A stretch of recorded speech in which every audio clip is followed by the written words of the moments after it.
보자마자 리뷰 좀비랜드 더블탭 시작하겠습니다.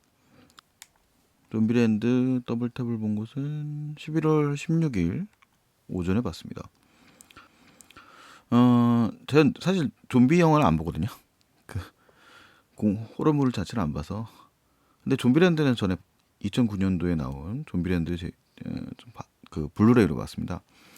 좀비랜드는 사실 이제 그 화제작이었는데 미국 북미 쪽에서는 되게 슬리퍼 히트한 영화였고 상당히 인기 있는 영화였습니다만 국내에서는 당시에 이제 그 장르 자체에 대한 관심, 그러니까 특히 코미디라든가 좀비 소재 영화에 대해서는 별로 2009년도 당시에는 흥미가 없었던 시절이라고 말할 수 있을 것 같아요.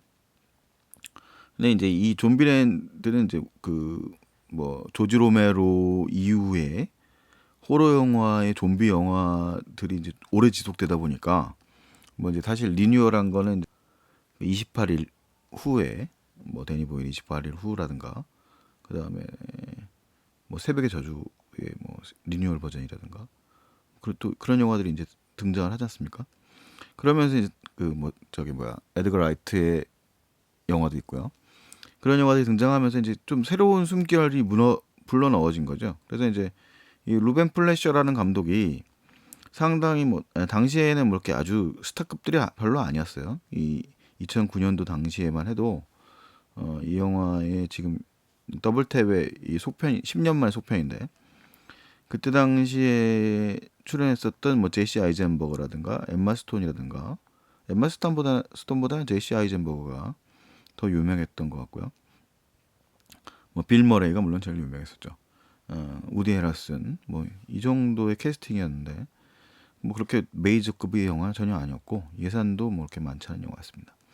그런데 이제 그 영화가 되게 흥미로웠던 거죠. 이제 좀비들이 지배하고 있는 세계에서 살아가는데 각각의 이제 그 성격이 다른 인물들이 모여서 일종의 유사 가족을 만들어 나가는 이야기잖아요. 그 로드 무비이고 그 과정 자체가 이제 되게 코믹하고 가벼우면서 또 뭐 이 포스트 아포칼립스인데 아포칼립스라는 건 이제 지구가 멸망하고 난 이후의 세계를 살아가는데 굉장히 유쾌한 이제 가족 영화의 가족 코미디의 톤으로 풀어나가는 거죠. 이제 한쪽에는 좀비를 살생하는 이야기가 펼쳐지기도 하고 등장인물 중에 누군가는 좀비가 되기도 하고 그 과정을 되게 그 뭐 미국식 유머들 농담 따먹기 섞어가면서 이야기를 재밌게 풀어갔다는 측면에서 상당히 또 나름대로 팬덤을 가지고 있는 영화이기도 합니다. 그래서 이제 10년 만에 이 속편이 나오게 된 거죠. 이 루벤 플래셔 감독은 뭐 최근에는 이제 흥행작이 베놈이었어요.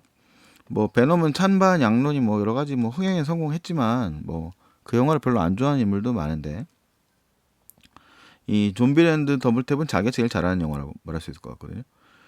저도 뭐 이 영화는 그냥 가볍게 볼 마음으로 혼자 갔습니다. 뭐 좀비물을 원래 안 보고 무서운 영화 싫어하고 하지만 이 영화 정도는 뭐 가볍게 소화할 수 있을 정도는 되니까요.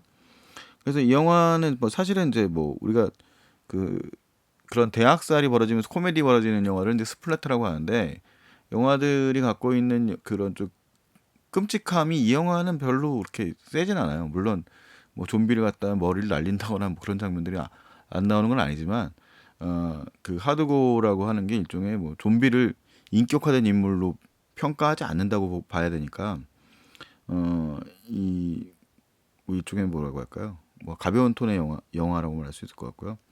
그래서 영화에서 시작을 하고 나서 이제 이 영화는 이제 그 주인공을 맡은 콜럼버스 역의 제시 아이젠버그의 시점으로 이제 나레이션이 시작돼서 영화 시작할 때 그 오프닝 크레디트의 들판에서 이 1편 전편에서 구성되어 있었던 우디 헤럴슨이 연기한 테릴러 해시, 제시 아이젠버그의 콜럼버스, 그다음에 아비게일 브랜스린의 리틀록, 그다음에 엠마 스톤의 위치타가 들판에서 자신들에게 몰려져 오는 좀비들을 아주 즐겁게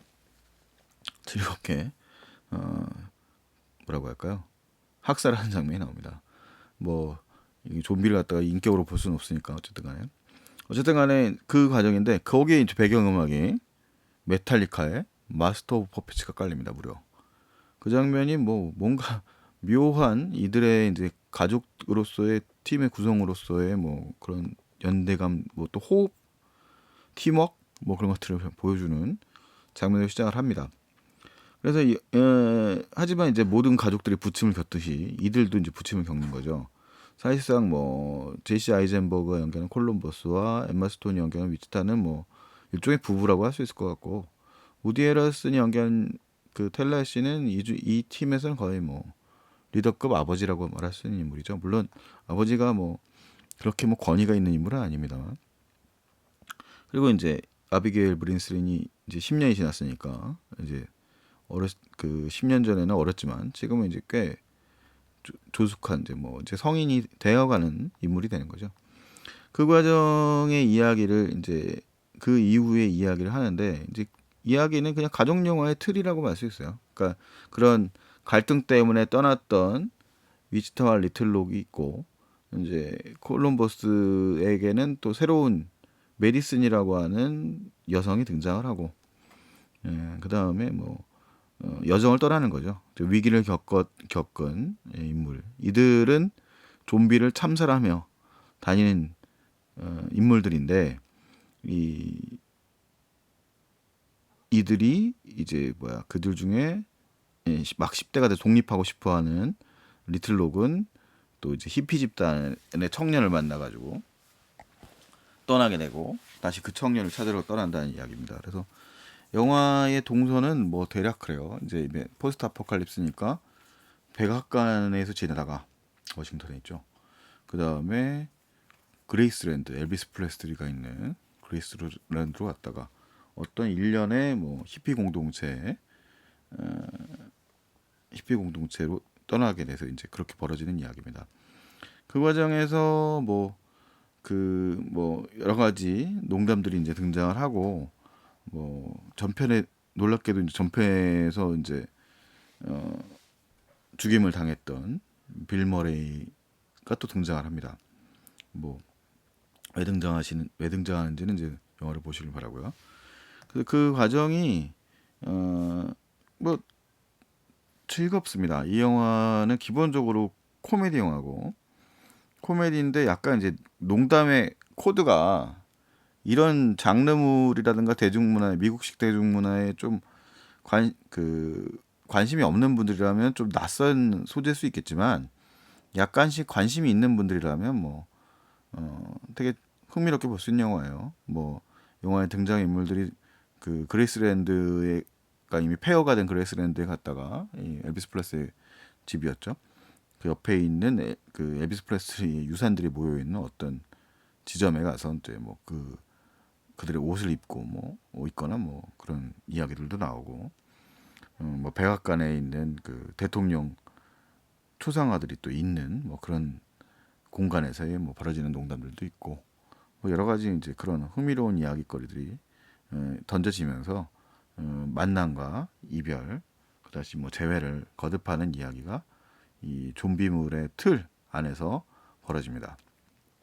그래서 이 영화 속에 구축된 캐릭터들을 가지고 이제 던져지는 농담들도 있고, 그래서 그런 뭐 유쾌한 가정이 있는데, 뭐 가령 뭐 2주의 뭐 좀비 킬 뭐 이런 것도 있어요. 그래서 그런 뭐 예능적 소재들을 가지고 와서 영화에서 이제 또 갖고 노는 장면들도 있고, 그래서 기본적으로 캐릭터 코미디에 해당되는 영화고, 그 전편에서 숙성되어 있었던 인물들을 가지고서 어떻게 이야기를 풀어나갈 것인가, 그리고 덕에 이제 좀비물로서 좀비들의 그 위협을 어떻게 풀어나갈 것인가, 어떻게 해결할 것인가의 문제까지 다루고 있어서 뭐 아주 가볍게 이 영화 자체를 즐기고 대중문화를 즐기는 인물이라면 이 영화를 즐기는데 큰 문제가 없을 것 같습니다. 뭐 개인적으로는 사실 뭐 루벤 플래셔 감독은 어, 베놈보다는 이 영화에서 훨씬 더 즐겁게 영화를 잘 풀어나간 것 같아요. 뭐 루벤 플래셔 감독이 만든 영화에는 뭐 갱스터 스쿼드 같은 영화도 있고 베놈도 있는데, 잘 만드는 쪽은 이 좀비랜드 쪽의 그런 유머 감각이 있는 영화들인 것 같습니다. 사실 뭐 베놈도 그런 감각을 가지고 만든 영화여서, 그래서 뭐 좀비랜드를 뭐 한번 좀 관심이 있는 분이시라면 좀비랜드를 한번 보시길 바라고요. 좀비랜드를 한번 보시고 난 다음에 뭐 그 더블탭을 또 보시면 즐거움은 더 배가 되지 않을까 싶습니다. 좀비랜드는 넷플릭스에서도 서비스가 되더라고요. 그래서 뭐 이 영화가 개봉을 그 실제로 1편은 뭐 개봉도 제대로 못한 영화인데 이 더블탭이 또 올해 상영될 것 같지 않아요? 이 바로 다음 주에 겨울왕국 2가 개봉을 하고 있기 때문에 그래서 뭐 이 영화의 좀 즐거움을 만끽하시려면 극장에서 한번 보시는 게 좋지 않을까 싶습니다. 이상 소마 50일에 보자마자 리뷰는 아닌데 뭐 최대한 빨리 올리는 리뷰입니다. 그러면 다음에 또 만나도록 하겠습니다. 안녕히 계세요.